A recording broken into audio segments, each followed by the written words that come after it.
LiDARs to detect ozone.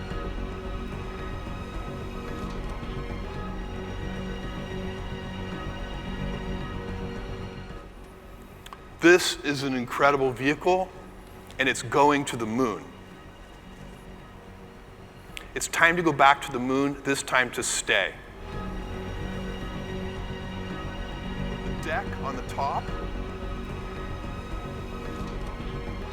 liquid hydrogen. Why are we using liquid hydrogen? This is not how Apollo did it.